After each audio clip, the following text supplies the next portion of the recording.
Quick reminder before we get started on this episode. This podcast is based on my personal experiences and isn't medical advice. One of the biggest questions I hear from people who are new to gluten-free living is this: what should I actually keep in my kitchen? When you first go gluten-free, it can feel like everything you used to buy is suddenly off limits. But once you know your staples, cooking gluten-free becomes much easier. Today, I'm sharing the gluten-free staples I always keep in my kitchen. These are the ingredients that make quick meals possible and keep our house running smoothly during busy weeks. Let's dive in. Welcome to the Gluten-Free Engineer podcast. I'm your host, Carrie Saunders. In 2011, I was diagnosed with celiac disease, a moment that changed everything. But I was determined not to let it hold me back. With my 2 engineering degrees, I set out to reverse engineer the gluten-free lifestyle, breaking down recipes, safety tips, travel hacks, and everything in between to rebuild a life I love. Whether you have celiac disease, gluten intolerance, or simply choose to live gluten-free, this podcast is for you. Join me each week as we simplify the gluten-free lifestyle, make it fun, and prove that you don't have to miss out on anything. Welcome back to the show. Today we're talking about gluten-free staples that I always keep in my kitchen. So why do these staples matter in a gluten-free kitchen? Gluten-free cooking becomes easier when you have reliable ingredients on hand. You don't have to reinvent meals every week. It can really, loosen that decision fatigue, and staples reduce stress and make grocery shopping easier. Once you know the ingredients you trust, cooking gluten-free becomes a lot less overwhelming, and it just will get better. So if you're new or newerish, only a few years into gluten-free living, it will get better. Just, make it simple, listen to the tips on the podcast, and it'll get better. So what are some of my gluten-free pantry staples? I want to talk about first those. So I like to always have gluten-free flour on hand. I usually keep the Bob's Red Mill 1-to-1 in our household. There are some other really great 1-to-1 flours. King Arthur's also a really great one. Pamela's is also another good brand. I've just stuck with Bob's Red Mill. It's something that I started with and something that I just know. Now I do get the 1-to-1, so that's the rice flour base, not the bean flour base. The bean flour base, which is what I tried when I first went gluten-free, not really recommended for most things for that. So do use the 1-to-1 flour that will generally replace normal flour in recipes really easily. You can use it for baking. You can use it for thickening sauces. You can use it for coating foods before cooking if you like to do that. Now, one of the things that I also keep is basmati rice. For some reason, basmati, that style, just goes better in my stomach. I'm not sure why, but I love to have this one around. And I kind of like the texture of it better than normal rice. So what I generally do, and I actually just did this last night, is I cooked extra rice while we were already having some rice with our meal. And then I keep that in an airtight, container in the fridge. It can last for about a week.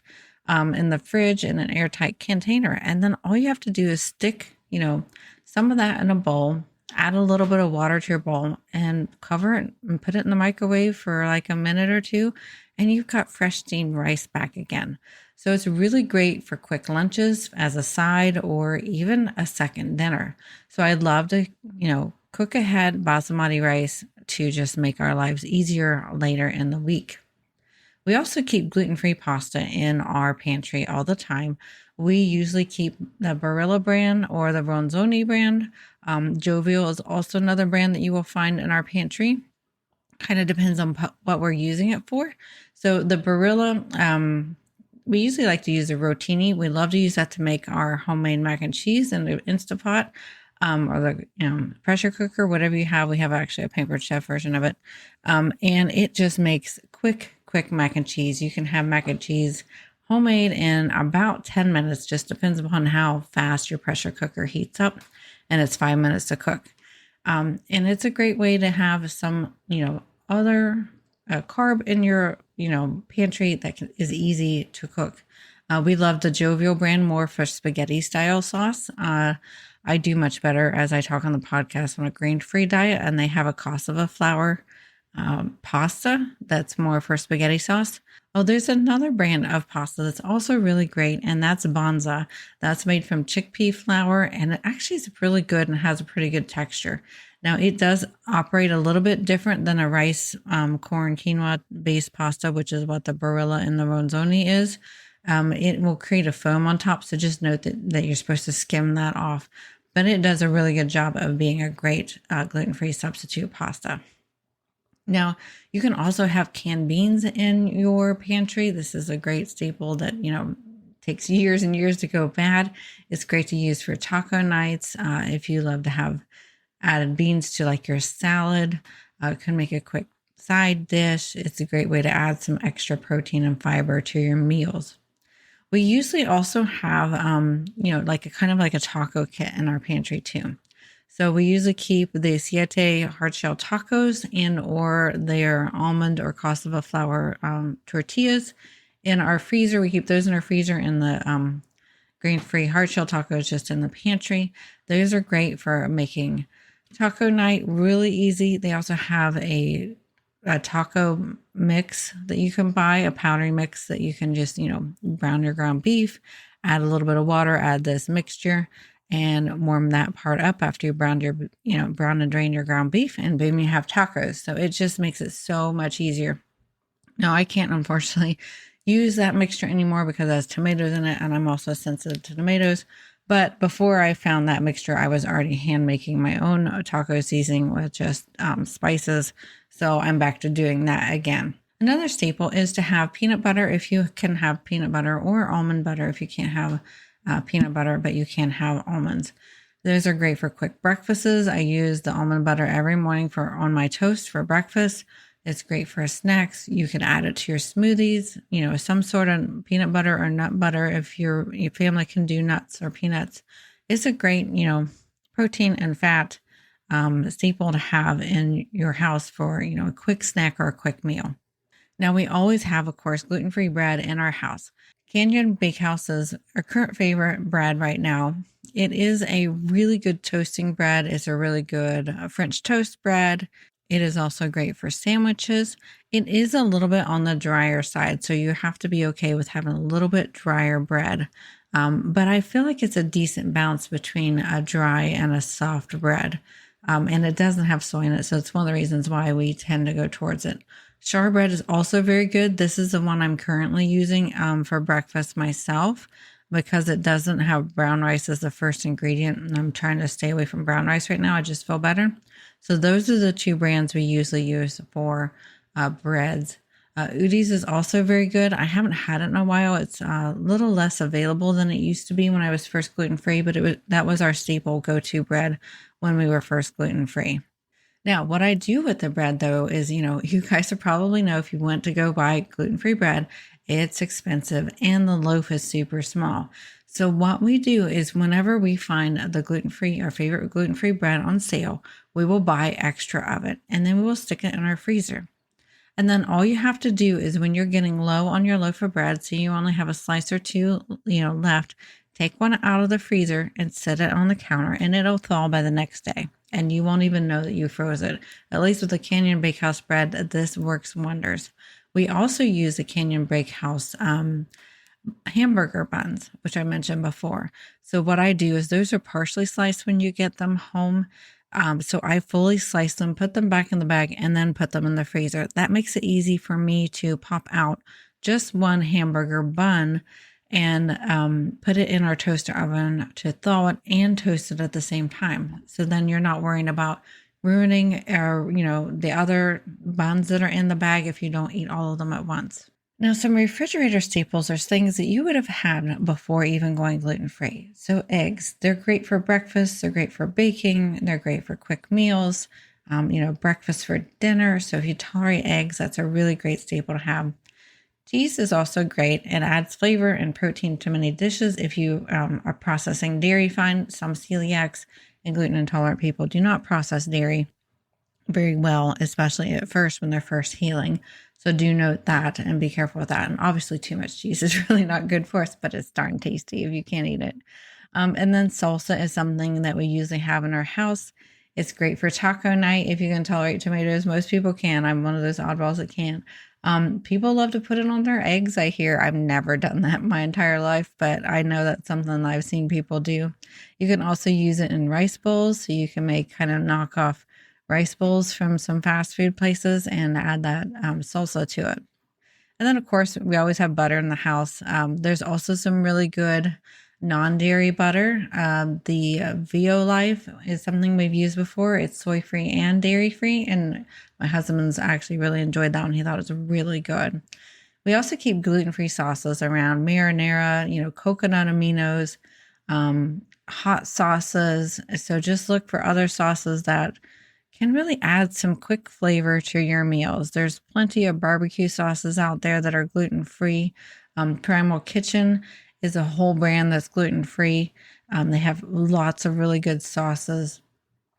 We love the Tessemae Ranch. That's a really good ranch. I kind of thought of Tessemae because Primal Kitchen also has salad dressings, but my favorite is the Tessemae Ranch. That is dairy-free as well as gluten-free, and they don't add any sugar to it. So it's a really nice, clean dressing. And then in our refrigerator, we also always have our Snowville Creamery milk. It's a minimally processed milk. It's so much easier on my stomach. It's made from grass-fed cows. I do so much better on grass-fed. And I should have mentioned on the butter, we use Kerrygold butter because that's grass-fed as well. It's so much easier on my stomach. So if you're one that you think that you might be able to tolerate some dairy, but it kind of gives you trouble sometimes, I would recommend trying raw or grass-fed dairy to see if that helps you. I kind of squirreled there for a little bit, but I wanted to mention that because sometimes grass-fed we can tolerate as celiacs more than we can conventional milk and dairy.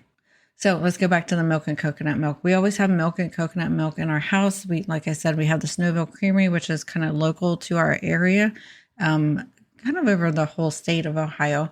But it's a really great minimally processed milk. And then we have the coconut milk for smoothies. We absolutely love to use unsweetened coconut milk in our smoothies. You can't really taste it. It gives you some, fluid that you need to create that smoothie. And then the taste of the berries just really pop because there's nothing covering it up. And then let's talk freezer staples. We kind of touched on this some where I've talked about how I put some of the items I buy in the freezer. But we always have like frozen ground beef in our freezer. We actually buy a quarter of a cow regularly from a local farm here, and it's grass-fed, which is a bonus for me since I do much better on grass-fed beef as well. I mentioned I do much better on grass-fed dairy, but I do really well on grass-fed beef. I don't do well on conventional beef. So that's great for taco night because you can just thaw that in the microwave, partially thaw it, and then go brown it on your cooktop, and you've basically, have fresh ground beef right there. It's also great for burgers. You can pre-patty any ground beef you get and put them in between wax paper and put them in your freezer. So that's quick. You can make spaghetti out of this. It's just a great quick meal if you tolerate beef. You can also substitute this with ground chicken or ground turkey if you prefer. We usually also keep some frozen shrimp in our freezer, some uncooked frozen shrimp. It's great. It cooks quickly. We just put it in a colander to thaw it, while we're preparing the other parts of the dish before we cook it, since they cook so fast. And it's really great because it cooks fast, high protein, low fat, and it can really save you some meal time. We also always have frozen sausage. It's useful for breakfast or dinner. My youngest child loves to eat a breakfast sandwich. So we'll get a Canyon Bakehouse, the Everything Bagel. They have some really good bagels too. I did mention that. Everything Bagel. Toast that up while we are cooking 2 frozen sausage patties at the same time. And then we'll do an egg scrambled in a little mini pan, a little mini egg pan, and we will make him a breakfast sandwich that way, or he will do it himself. We usually also keep frozen chicken. So the theme here, keep, frozen meats that you can easily thaw. Frozen steaks, these things usually will thaw in a day or 2 in your meat drawer. And then we usually have frozen pizza. Against the Grain is our absolute favorite frozen pizza. It has the best crust. It is grain-free. You do have to be able to tolerate dairy, obviously, because it's pizza, but it also has cheese in the crust, so note that too. They have a pesto pizza, which I'm not a huge pesto fan, but it is really good. And I can eat it since it doesn't have marinara sauce on it. And then they have a really good pepperoni pizza. They might also have some other flavors, but those are the two flavors we have here in our town. And then we love the Alexia frozen fries, potato puffs. They have waffle fries too. We love to have those as a nice quick side in our freezer, and we grab those up when those are on sale. And then we always have frozen fruit because my husband loves to make smoothies.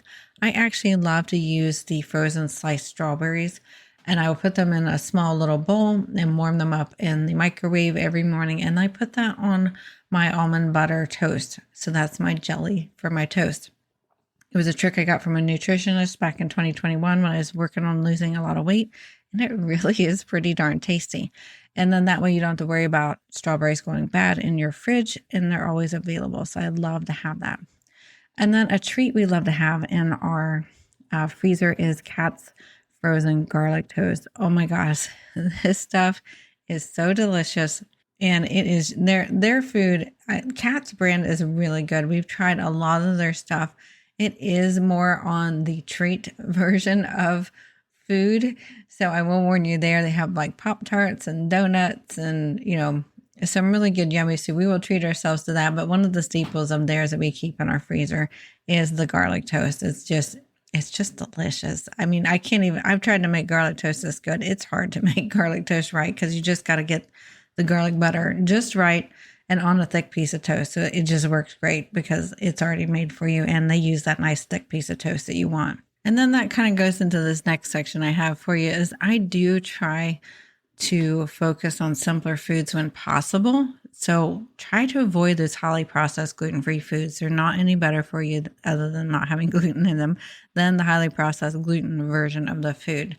So, even though I love the Katz brand, it's not something we keep in our house all the time because it's generally almost everything is sugary and it's pretty processed. I do think that it's a great quality for, the type of food it is. I'm very confident in the brand from that, realm. I do love their products. They're really tasty and stuff, but I do try to focus on my health because when we're gluten-free, we need to make sure we're getting the vitamins and minerals we need, as well as supporting our nutrition in our body. So I try to avoid the highly processed foods and look at them as a treat. So as a recap as a closing to this episode, I want to encourage you that if you are new to gluten-free living, start by building a small list of staples you trust. The ones I've listed in here, I've built over, almost 15 years now. You do not need to buy everything at once. Just focus on a handful of ingredients and make simple meals possible. And this will get easier every day. Thank you for listening to this episode of The Gluten-Free Engineer. If you found value in this story, please share it with someone who might need encouragement on their own gluten-free journey. For more tips, recipes, resources, and even links to my YouTube channel, head on over to theglutenfreeengineer.com. It's your one-stop hub to make gluten-free living simple, fun, and full of flavor. And don't forget to subscribe so you never miss out on an episode. And we will see you next week. The Gluten-Free Engineer podcast is for informational and entertainment purposes only. I share my personal experiences and stories about living with celiac disease and navigating a gluten-free lifestyle. This podcast does not provide medical advice. Always consult with a qualified healthcare professional for medical questions, concerns, or advice specific to your health. This episode is brought to you by Find Me Gluten-Free, your go-to app for discovering safe, gluten-free dining options wherever you go. Whether you're traveling or just looking for a new local spot, this app helps you find restaurants with gluten-free options, read reviews from other gluten-free diners, and avoid risky places, just like our family has used this app for many years. And here's the best part. Just for the Gluten-Free Engineer listeners, you can get an exclusive $5 discount on a premium membership. Head on over to theglutenfreeengineer.com/findmeglutenfree or check the show notes to grab your deal and make dining out stress-free, because eating out gluten-free shouldn't be a guessing game.